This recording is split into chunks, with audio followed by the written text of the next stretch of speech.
Adnan Urdu stories میں خوش آمدید۔ ایک عورت اپنے شوہر کے تنگ حالات کی بنا پر ایک خوشحال آدمی کے گھر گئی اور دروازہ کھٹکھٹایا۔ ایک خادم باہر آیا اور اس سے پوچھا، تم کیا چاہتی ہو؟ عورت نے کہا، میں تمہارے مالک سے ملنا چاہتی ہوں۔ خادم نے پوچھا، تم کون ہو؟ عورت نے کہا، اسے بتاؤ کہ میں اس کی بہن ہوں۔ خادم جانتا تھا کہ اس کے مالک کی کوئی بہن نہیں ہے، تو وہ اندر گیا اور اپنے مالک سے کہا، دروازے پر ایک عورت ہے جو دعویٰ کرتی ہے کہ وہ آپ کی بہن ہے۔ مالک نے کہا، اسے اندر لے آؤ۔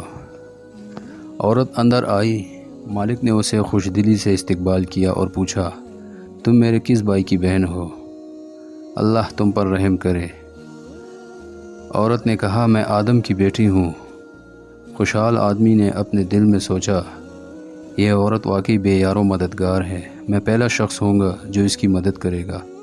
عورت نے کہا، اے میرے بھائی، شاید آپ جیسے لوگوں کو معلوم نہ ہو کہ غربت کا ذائقہ کتنا کڑوا ہوتا ہے۔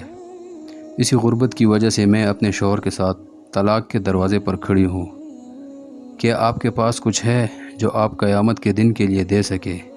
آپ کے پاس جو کچھ ہے ختم ہو جائے گا، لیکن جو اللہ کے پاس ہے وہ باقی رہے گا۔ خوشحال آدمی نے کہا، دوبارہ کہو۔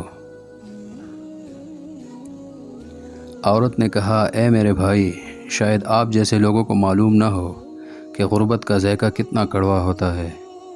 اسی غربت کی وجہ سے میں اپنے شوہر کے ساتھ طلاق کے دروازے پر کھڑی ہوں۔ کیا آپ کے پاس کچھ ہے جو آپ قیامت کے دن کے لیے دے سکے؟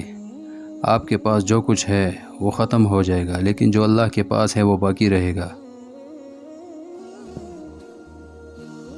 خوشحال آدمی نے کہا، دوبارہ کہو۔ عورت نے تیسری بار کہا۔ پھر خوشحال آدمی نے چوتھی بار کہا، دوبارہ کہو۔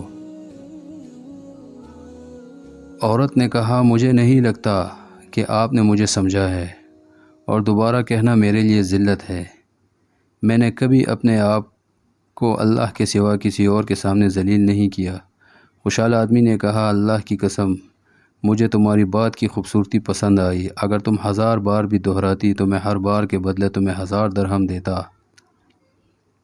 پھر اس نے اپنے خادموں سے کہا، اسے 10 اونٹ، 10 اونٹنیاں، جتنی چاہے بھیڑیں اور جتنا چاہے مال و دولت دے دو، تاکہ ہم قیامت کے دن کے لیے کچھ کام کریں۔ ہمارے پاس جو کچھ ہے وہ ختم ہو جائے گا، لیکن جو اللہ کے پاس ہے وہ باقی رہے گا۔